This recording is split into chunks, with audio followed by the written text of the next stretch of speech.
அப்பா அம்மா வணங்குகின்றோம். தங்களின் திருமண நாள் விழாவில்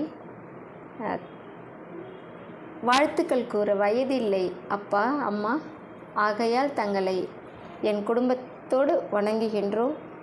வாழ்த்துங்கள், நாங்களும் வளர்கின்றோம். உண்மையில் எனக்கு தாங்கள் அப்பாவாகவே இருக்க நினைக்கின்றேன். ஏனென்றால் தங்களை சந்தித்ததிலிருந்து என்னுடைய அப்பா என்னுடன் இருப்பது போன்ற ஒரு உணர்வு, அது இனம் புரியாத ஒரு உணர்வு. எனக்கு அது எப்படி கூறுவதென்று தெரியவில்லை. ஒரு முழு மனதுடன் தங்களை அப்பா என்று அழைப்பேன். அப்படி தாங்கள் பல சூழலில் பல நேரங்களில் பேச முடியாத சூழ்நிலையில் கூட அப்பா இருக்கின்றார், அப்பா நம்மோடு இருக்கின்றார் என்ற அந்த ஆனந்தம் மனதிற்குள் ஒரு மகிழ்ச்சியை கொடுத்து கொண்டிருக்கின்றது. அப்பா, மிகவும் மகிழ்ச்சியாக இருக்கின்றது. தாங்கள் கூறுவீர்கள், அனைவரும் பாராட்டி கொண்டே இருப்பார்கள். அப்படி பாராட்டும் பொழுது அவர்கள் தங்களின் குறைகளை சுட்டி காட்ட மாட்டார்கள், தங்களின் நிறைகளை எடுத்து கூற மாட்டார்கள். ஆனால் நான் எந்த ஒரு பிள்ளையாக இருந்தாலும், சங்கத்தமிழ் இலக்கிய பூங்காவில் இருப்பவராக இருந்தாலும், யாராக இருந்தாலும் அவர்களின் குறைகளை கூறி அவர்களை நிறைவுபடுத்துவது என்னுடைய முக்கிய நோக்கம் என்று கூறுவீர்கள்.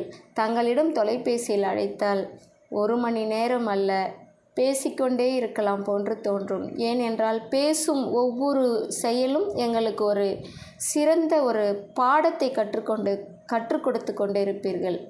ஒவ்வொரு திருக்குறளாக இருக்கட்டும், தமிழாக இருக்கட்டும், வாழ்வியல் கருத்துக்களாக இருக்கட்டும், அனைத்து கருத்துக்களிலும் எங்களுக்கு நல்ல வழியை காட்டி இது செய்தால் சிறப்பாக இருக்கும், அதுவும் அதை கூறும் பொழுது ஒரு நகைச்சுவை உணர்வோடு, ஒரு தமிழ் உணர்வோடு அதை சிறப்பாக எங்களுக்கு வழிகாட்டி கொண்டிருக்கின்றீர்கள். இந்த இடத்தில் ஏற்றம் வர வேண்டும், இந்த இடத்தில் இறக்கம் வர வேண்டும், இந்த இடத்தில் உயர்வு வர வேண்டும். ஒவ்வொரு வரிகளிலும் அப்படியே பேசிக்கொண்டே இருப்பீர்கள். ஒரு நொடியில் ஒரு கதையை கூறுவீர்கள், பேசிக்கொண்டே இருப்பீர்கள், ஒரு கவிதையை கூறுவீர்கள். அதற்கு பெயர் எப்படி சூட்டுவீர்கள் என்று தெரியாது, அதற்கு எப்படி கொண்டு வருவீர்கள் என்று தெரியாது எங்களுக்கு. ஆனால் பேசும் அந்த நிமிட நேரத்திற்குள் கதையை கூறி, பாடல் கூறி, அந்த கருத்துக்களையும் கூறி, சில நிகழ்வுகளில் அந்த வரலாற்று நிகழ்வுகளையும் எடுத்து கூறி எங்களை மகிழச் செய்து, இன்னும் நாங்கள் கற்கும் மாணவர்களே அந்த மாணவர்களுக்கு சிறப்பான பாடத்தை கற்றுக் கொடுப்பது போல் எங்களுக்கு கற்றுக் கொடுத்து கொண்டிருக்கின்றீர்கள். அம்மாவை பற்றி அடிக்கடி கூறும் பொழுது, அம்மா கவனித்து கொள்வதால் தான் நான் இன்று நலமோடு இருக்கின்றேன் என்று கூறுவீர்கள். பிள்ளைகளை பற்றி கூறும்பொழுது, என்னை விட என் பெண் புத்திசாலி, என்னை விட என் பிள்ளைகள் புத்திசாலி, அவர்கள் நன்கு அனைத்தும் கற்றறிந்தவர்கள் என்று கூறுவீர்கள். அதையெல்லாம் கேட்கும் பொழுது மிகவும் மகிழ்ச்சியாக இருக்கும். தங்களின் வரலாறு ஒவ்வொரு மேடையிலும் கேட்டு தெரிந்து கொண்டிருக்கின்றேன். நான் இன்னும் பல்வேறு நிகழ்வுகளில் தங்களோடு கலந்து கொள்ள வேண்டும், தங்களின் உரைகளை கேட்டு கற்றுக்கொள்ள வேண்டும். ஏனென்றால் நான் இன்னும் சிறு பிள்ளையாகத்தான் இருக்கின்றேன்.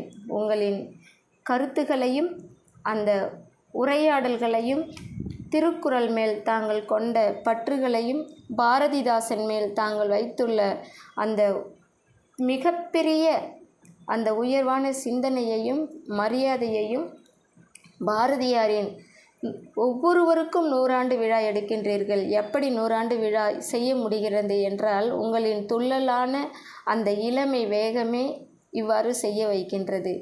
எப்படியும் அந்த விழாவை சீரும் சிறப்புமாக செய்து ஒரு மழலையையும் மேடை ஏற்றி விடுகின்றீர்கள், வயதான ஒரு பாட்டியையும் மேடை ஏற்றி விடுகின்றீர்கள். உங்களுக்கு நிகர் தாங்கள் தான் அப்பா. உங்களிடம் நாங்கள் நிறைய கற்றுக்கொள்ள வேண்டும், இன்னும் பல்வேறு கற்றல்களை தெரிந்து கொள்ள வேண்டும்.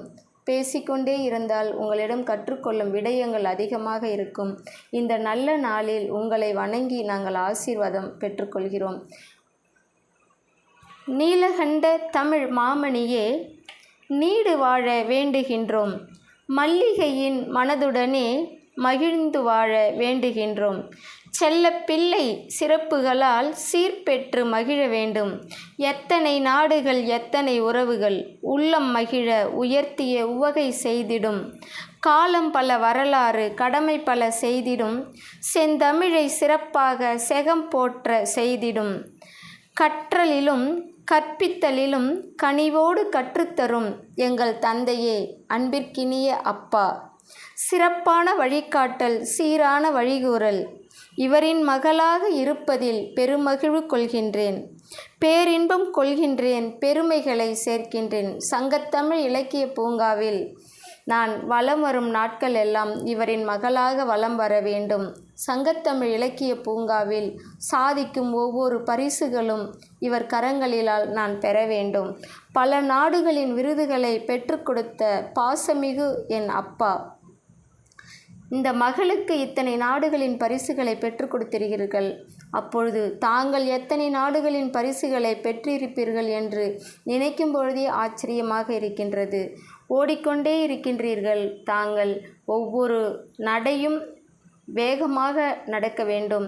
ஒவ்வொரு எண்ணங்களும் உயர்ந்து கொண்டே இருக்க வேண்டும். ஒவ்வொரு நேரமும் தாங்கள் வாழ்ந்து கொண்டே இருக்க வேண்டும்.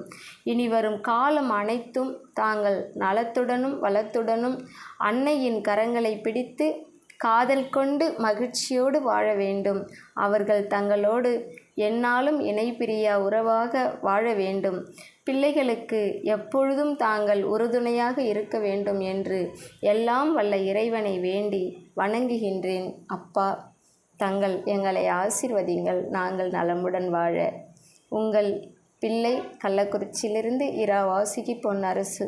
இத்தனை விருதுகளையும் எங்களுக்கு பெற பல வழிகளை கூறி இப்படி செய்யுங்கள் என்று கற்றுக் கொடுத்த ஆசான்